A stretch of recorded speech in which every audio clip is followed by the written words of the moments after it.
United Nations commend President Muhammadu Buhari on Kankara rescue.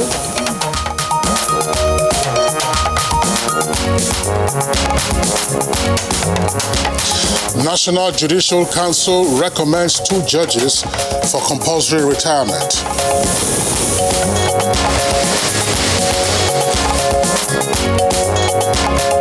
And towards meeting January 2021 train operations deadline from Apapa Port to Ibadan, Minister of Transportation Rotimi Amechi inspects progress of work.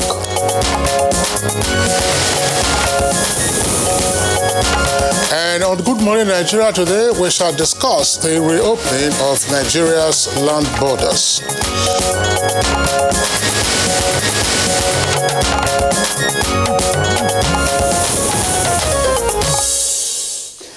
All right, so Nigeria consumes about 2 million tons of poultry meat annually, with 70% of the products smuggled into the country. Now, those are figures before the closure of our land border with neighboring countries. That's right, Claire. Now, the figures you've just mentioned are replicated with regard to other products or agricultural produce as smugglers engage in illicit activities of smuggling in contraband into the country and thereby perpetrating economic sabotage, which of course is detrimental to the nation's economy and development.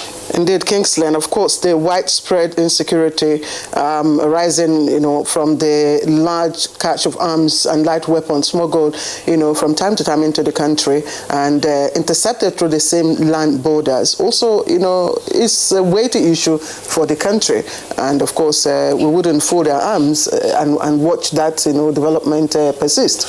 Certainly, Claire, and so in August 2019, that was last year, and for 16 months, the federal government closed Nigeria's land borders to surmount those challenges confronting its economy and security. Now, the 16 months of land border closure saw the nation witnessing the hues and cries from different quarters over the burden cast on users and of the land corridors and gateways. Of course, adding that this is an attempt to stifle business or discourage manufacturers from selling their goods. Kingsley, of course, the issues that came up. Quite a number of people commended, especially the All Farmers Association, commended the land closure, while others, have some... There was no question about that. I mean, there were disparate positions initially on the border closure with claims that it was going to stifle exports. It was also going to impede the flow of needed raw materials that sometimes get shipped into the country through neighboring ports in other countries.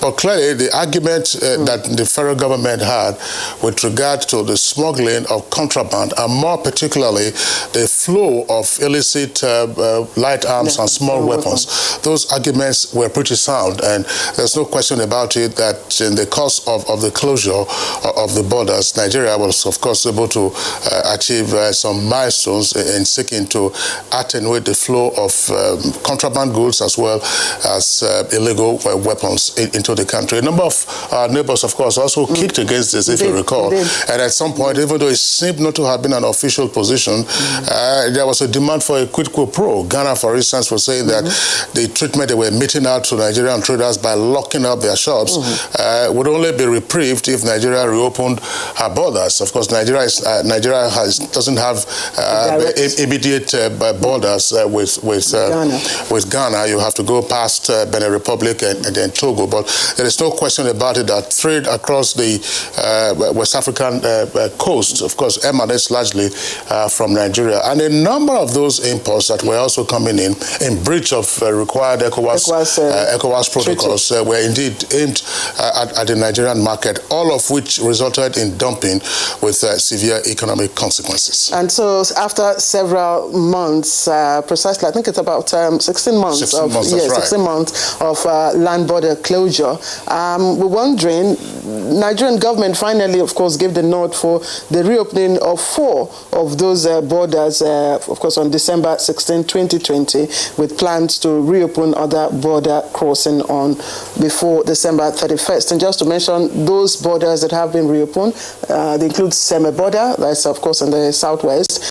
There's also the Ilela and the Matagari also. And there's another one on the side, on the eastern side with Cameroon. That's right, no question about that. But there are key issues that, of course, we still need to explore. Do we now have an assurance that the reasons that led to the border closure have been sufficiently dealt with, not just by Nigeria, but also by our neighbors? And is this now going to be an open season, as it were, for the importation of all kinds of goods and products from different parts of the world, considering, Claire, as we are saying, that there's been a spike, of course, in the prices of goods in Nigeria. So we have seen the inflationary pressure already coming on. Would that not be a rationale for smugglers or whoever the business persons are to say, all right, so let's go to around the corners of the world and bring in goods, which of course will result in dumping, with consequences also for local manufacturing capacity. And not to forget that Nigeria has also ratified the African Free Trade Zone area, which is also another pointer, to why the border should be open. And there's so many issues that have come out of this land border closure, and people have also advanced different reasons why the borders should be open. So many questions, and that will form the first leg of our conversation today on Good Morning Nigeria. Kingsley, you've got the second leg. That's right. There's also a second topic that we are dealing with, and that has to do with the integrated gas handling facility of the NNPC. And that's, of course, it's a subsidiary of the NNPC. That's the Nigerian National Petroleum Development Company. It's an integrated facility, and it's intended to deliver on the federal government's gas utilization agenda. So that's our outlook for this morning. 2 topics, by the way, the reopening of the land borders and the integrated gas facility that is soon to be launched. It's on that note, I welcome you once again to the very first edition of Good Morning Nigeria this week, festive week. My name is Claire Adelabo Abdul-Razak. Thank you for joining us as always. And I'm Kingsley Osadolo. I join my colleague Claire to also welcome you to the program. We're live, as always, on the network service of the Nigerian Television Authority, and we're broadcasting from our Abuja headquarters studios.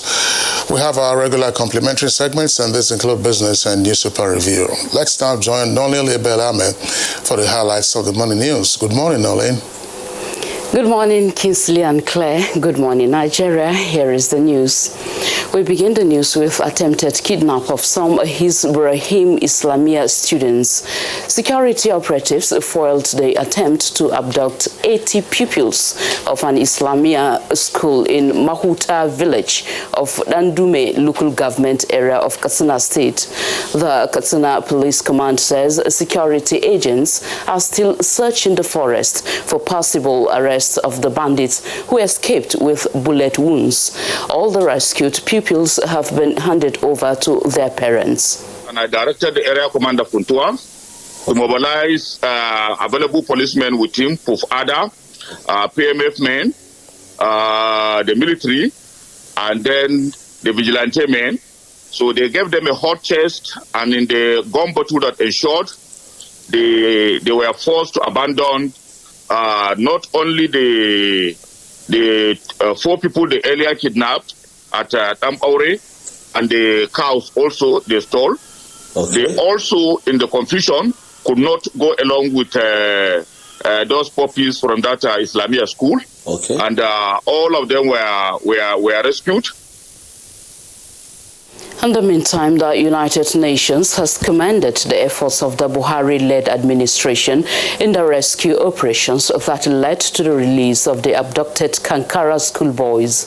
The UN Secretary General Antonio Guterres said this in a message released by his spokesperson to the United Nations in New York. On the 17th of December, of some of the children who were abducted from a secondary school in Katsina State, Nigeria, on the 11th of December. He commends the swift action taken by the Nigerian authorities to rescue the children and calls for the immediate and unconditional release of those who remain abducted. He stresses the importance that the released children and their families are provided with the necessary health and psychosocial support. The Secretary General calls for increased efforts to safeguard schools and educational facilities in the country and reiterates the solidarity and commitment of the United Nations to supporting the government and people of Nigeria in their fight against terrorism, violent extremism, and organized crime.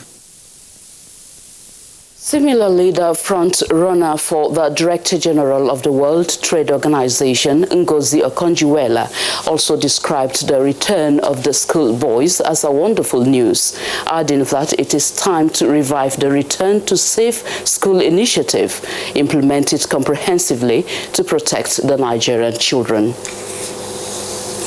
The Nigerian Army has continued its build-up to confront all threats to Nigerian internal and external security.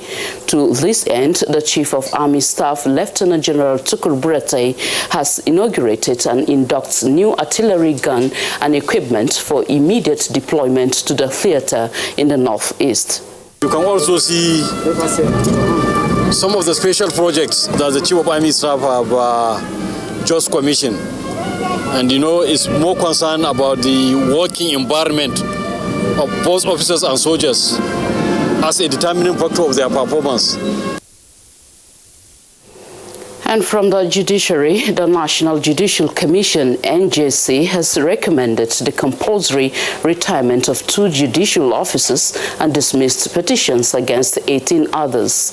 The council also recommended the appointment of 69 judicial officers. The 2 officers recommended for compulsory retirement are Grand Qadi Shuaibu Talba, the Grand Qadi of Yobe State, and Justice Abdul Karim Babatunde Abdurazak of Osun State High Court. Both were recommended for retirement following petitions against them alleging falsification of age and dates of birth. Council also considered the report of the interview committee and recommended the appointment of 69 judicial officers as heads of court, judges of High Court of States, Qadis of States, FCT Sharia Courts of Appeal, and judges of the customary courts of appeal. No form of delay or setback will be tolerated from persons or terminal operators towards meeting up the January 2020 inauguration of train operations from Apapa ports to Ibadan. Minister of Transportation Rotimi Amechi sounded this note of caution while inspecting the project in Lagos State and also appealed for more concerted efforts from all key players. Critical is that we must find a solution to the gridlock. The moment we begin to move cargoes from the seaport to at least Ibadan, then the pressure on Lagos will reduce drastically. So you must walk around the timetable and the agreed lane of the tracks. It's not for you to decide. And now to update on COVID-19 cases in Nigeria. 501 new COVID-19 infections have been confirmed in Nigeria within the past 24 hours. The Nigeria Center for Disease Control says the new infections were discovered in 14 states and the FCT, bringing the total number of confirmed COVID-19 cases in Nigeria to 78,434. Lagos State has 218 of the new cases. 112 are in FCT, 53 in Kaduna, 24 in Plateau, and 21 in Katsina. Kano has 16 new cases, 14 in Yobe, 10 in Ondo, 9 in Ogun, 7 in Edo, 5 in Bayelsa, 4 each in Rivers and Borno states, while Osun and Ekiti states have 2 new cases each. 68,303 have been treated and discharged, while the death toll has risen to 1,221. The Federal Commissioner, National Commission for Refugees, Migrants and Internally Displaced Persons, Bashir Mohammed says the Commission is adopting new strategies in providing care to migrants who have returned but still at refugee centers across the country in the face of second wave of coronavirus. The Federal Commissioner stated this while briefing journalists on the 2020 Migration Dialogue in Abuja. I would like to reiterate that the plight of persons of concern is one that causes so much heartbreak and sleepless nights to all Nigerians. That's why at the peak of the lockdown, we worked day and night to get across to the most vulnerable of our population. That's the morning news. The program continues with Kingsley and Claire after this break. I am Noleen Abel-Ameh. Good morning. A scorecard like no other.